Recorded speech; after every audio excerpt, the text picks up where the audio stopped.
Next gen astro ஆன்மீக சகோதர சகோதரிக்கெல்லாம் என்னுடைய அன்பான பணிவான ஆசீர்வாதத்தை தெரிவித்துக் கொள்கின்றேன். எல்லாம் வல்ல என் தாய் பிரத்யேகர விஷ்ணுமாயனுடைய ஆசி இந்த சோடி பிரசனம் பார்க்கின்ற நெக்ஸ்ட் ஜென் அஸ்ட்ரோ ஆன்மீக சகோதர சகோதரிக்கெல்லாம் முழுமையாக கிடைக்கணும்.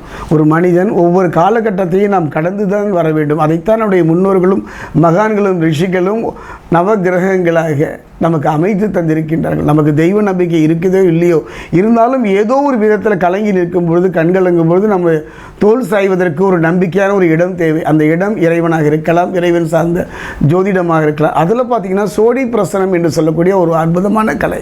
இன்னும் மலைய துவாரிசம் மட்டுமல்ல, பல இடங்களிலும் ஒரு அற்புதமான கலையாகத்தான் இறையருளால் நான் தொடர்ந்து பேசிட்டு வரேன். அந்த வகையில் பார்க்கும் பொழுது நியூ அஸ்ட்ரோஜென் இந்த நிகழ்வில் பார்த்தீங்கன்னா நான் தொடர்ந்து சோடி பிரசனத்தின் மூலமாக ஒவ்வொரு தமிழ் மாத பலன்களை நான் சொல்லி வரப்போகின்றேன்.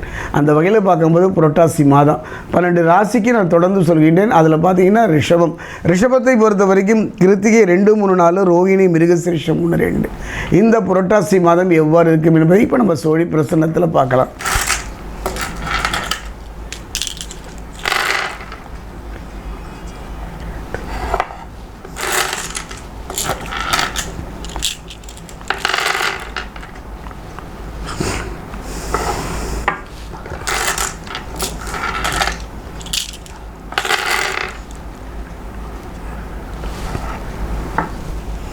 ரிஷபராசி ஆன்மீக சகோதர சகோதரி, ஒரு கிரகத்தினுடைய தனிப்பட்ட பெயர்ச்சியை மட்டுமோ ஒரு கிரகத்தினுடைய தனிப்பட்ட இருப்பை வைத்து நான் ஜோதிடம் சொல்வதில்லை. சோடி பிரசனம் மற்ற கிரகங்களுடைய இருப்பு பெயர்ச்சி மட்டுமே அதை முடிவு செய்கின்றது. அந்த வகையில் பார்க்குறது ரிஷபத்தை பொறுத்த வரைக்கும், அந்த வகையில் பார்க்கும்போது ரிஷபத்தை பொறுத்த வரைக்கும் சனி பகவானை பொறுத்த வரைக்கும் 10ஆம் இடம் ஜீவனஸ்தானம் கர்ம சனியாக இருந்தாலும் கூட சனி பகவானுடைய முழுமையான நற்பலனை ஏன் பெற முடியவில்லை என்றால், சில கிரகங்கள் நமக்கு நற்பலனை தருவதற்கு காலம் வேண்டும், நல்ல கர்மா அமைய வேண்டும், நல்ல தசாபுத்தி அமைய வேண்டும். அப்படி அமைகின்ற ஒரு அருமையான காலம் இந்த புரட்டாசி மாதம் ரிஷபராசிக்கு. காரணம் என்னென்னு பார்த்தீங்கன்னா, இந்த ரிஷபராசியை பொறுத்த வரைக்கும் பலம் வாய்ந்த கிரகம் என்று சொல்லக்கூடிய ராகு கேதுவாகட்டும், சனியாகட்டும், குருவாகட்டும் அவைகளெல்லாம் பயிற்சியாகி கடந்து சென்றாலும் கூட ஒரு அருமையான 3 பயிற்சிகள் இந்த காலகட்டத்தில் புரட்டாசி மாதம் நடைபெறுகிறது.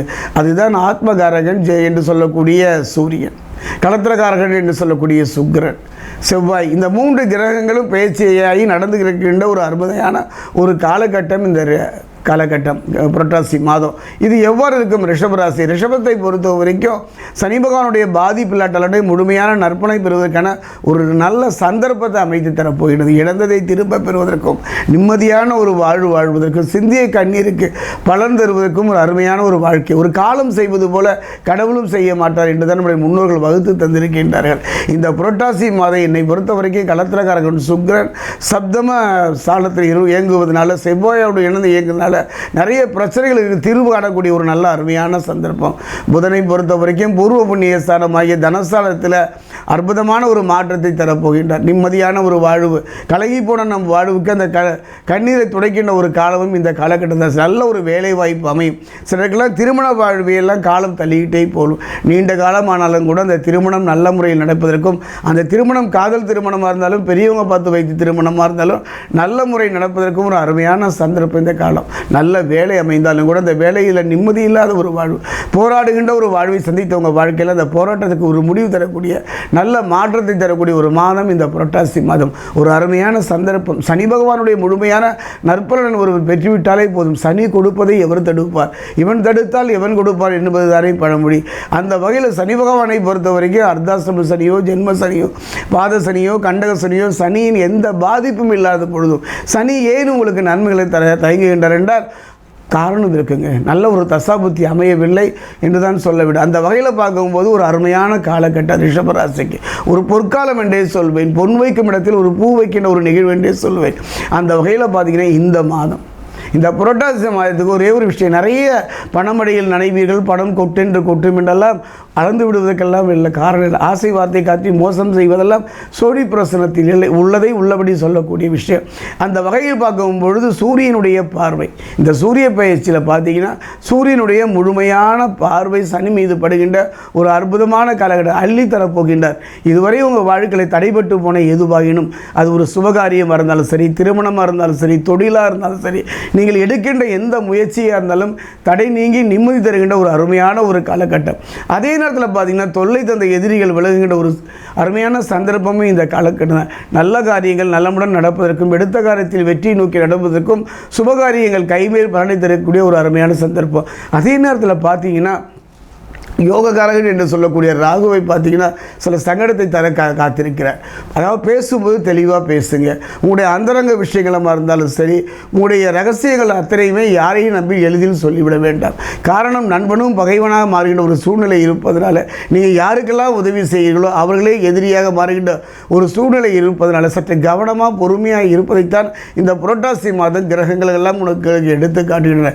கவலையே பட வேண்டாம், நிம்மதியான ஒரு தருணம். இன்னும் சொல்லப்போனால் இந்த மாதத்தினுடைய பிற்பகுதியில் செவ்வாய் சிறப்பாக இருப்பதனால அரசு துறையில் ஒரு நல்ல ஆதாயம் பெறுவதற்கும், அரசு துறையில் நீங்கள் எடுக்கின்ற முயற்சியில் ஒரு வெற்றியை நோக்கி நகர்வதற்கும் ஒரு நல்ல சந்தர்ப்பம், நீண்ட நாள் வருத்திய நோய் நீங்குவதற்கான ஒரு அருமையான சந்தர்ப்பம் இந்த காலகட்டம். என்னை பொறுத்த வரைக்கும் ரிஷபராசிக்கு ஒரு நல்ல மாற்றம். புதன் எந்த காலத்தையுமே ரிஷபராசியை பார்த்ததும் இல்லை, பலன் தந்ததும் இல்லை. ஆனாலும் புதன் ஆதித்ய யோகம் என்று சொல்லக்கூடிய ஒரு அற்புதமான யோகத்தை இந்த சூரிய பயிற்சியில் ரிஷபராசிக்காரர்கள் பெற இருப்பதனால இழந்ததை திரும்ப பெறுவதோடு பகைவரும் பணிந்து செல்கின்ற ஒரு அருமையான ஒரு காலகட்டம். ஏங்க, நல்ல மனைவி, நல்ல பிள்ளை, நல்ல தொழில் அமைந்தால் மட்டும் போராது, அவை நமக்கு நன்மை பயக்கக்கூடியதாக இருக்கலாம். அந்த நன்மை பயக்கக்கூடிய ஒரு நல்ல செயலை புதன் உங்கள் பக்கம் திருப்புவார். ஒரு அருமையான சந்தர்ப்பம். இதுவரைக்கும் ரிஷபராசிக்கு வெற்றி ஏன் கிடைக்கவில்லை? ஏன் வாழ்க்கை பிரச்சனையாக இருக்குது? மற்றவங்களாம் நிம்மதியாக இருக்கிற மாதிரி தோணுது, நான் மட்டும் ஏன் கஷ்டப்படுறேன், கண்கலங்குற? அதற்கு ஒரு காரணம் இருக்கும் அல்லவா? ஏதோ ஒரு சாபம் இருக்கும் என்பதைத்தான் சோழி பிரசன்னம் சொல்லுகின்றது. என்னை பொறுத்த வரைக்கும் ஒரு அருமையான சந்தர்ப்பம் இந்த காலம். புரட்டாசி மாதம் 16ஆம் தேதி, ஆகஸ்ட் மாதம் 2ஆம் தேதி பார்த்தீங்கன்னா ஒரு அற்புதமான ஒரு அதுதான் மகாலய அமாவாசை. மறந்தவனுக்கு மகாலய அமாவாசை என்று சொல்வார்கள். நம்மோடு வாழ்கின்ற காலத்தில் நம்மை புரிந்து கொள்ளாத பெற்றோராகட்டும், உறவினர்களாகட்டும், நம்மை விட்டு மறைந்த பிறகும் விண்ணில் இருந்து மண்ணை நோக்கி வருகின்ற ஒரு அருமையான காலகட்டம். நவகிரகங்கள் கூட தன்னுடைய கடமையை செய்கின்ற, இறைவன் கூட விதிப்படி நடந்து கொள் என்று தான் சொல்லுகின்றார். ஆனாலும் நம்முடைய முன்னோர்கள், நம்மோடு வாழ்ந்து மறைந்தவர்கள், அவர்கள் நாம் செய்கின்ற ஒரு எளிய நம்பிக்கை, அவர்கள் மீது வைக்கின்ற ஒரு நம்பிக்கை, அதை சிரத்தையாக செய்கின்ற சில காரியங்கள் இறைவனிடம் நமக்காக கெஞ்சுவார்கள், போராடுவார்கள். அவருடைய அருள் மட்டும் கிடைத்துவிட்டார். ஒரு மனிதனுடைய வாழ்க்கையில் எது இருக்கோ இல்லையோங்க, பித்ரு சாபம் மட்டும் இருக்கக்கூடாது. அந்த பித்ரு சாபம் தொழிலில் நிம்மதி இல்லாத ஒரு சூழ்நிலையை அமைத்துவிடும், இல்லறத்தில் கடுமையான பாதிப்பை தரும். நல்ல பிள்ளைகள் அமைந்தாலும் அவள் மீது பாசம் இல்லாமல் செய்துவிடும். கவலையே படாதீர்கள். இந்த புரட்டாசி மாதம் 16ஆம் தேதி, அக்டோபர் மாதம் 2ஆம் தேதி மகாலய அமாவாசை. மறந்தவனுக்கு மகாலய அமாவாசை என்று சொல்வார்கள். தயவு செய்து இந்த மாதத்தில் பெருசாக நம்ம எதுவும் பண்ண வேண்டாம். காலையில் எழுந்து கதிரவனை வழிபாடு செய்யுங்கள். கையளவு உலர்ந்த திராட்சையை காகத்து வையுங்கள். பசுவுக்கு ஒரு கவலம் அகத்திக்கீரையோ வெள்ளம் கலந்த நீரையோ வைத்து வணங்குவது ஒரு சிறப்பு. குறிப்பாக பார்த்தீங்கன்னா திருத்தணிக்கு அருகே பாதசனீஸ்வரர் என்ற ஒரு ஆலயம், அந்த ஆலயத்தில் இருக்கக்கூடிய சனீஸ்வர பகவானுக்கு அங்கு தரக்கூடிய நல்லெண்ணெயை கொண்டு அவருக்கு அபிஷேகம் செய்வது ரிஷபராசிக்கு ஒரு நல்ல மாற்றத்தை, நல்ல முன்னேற்றத்தை தரும்.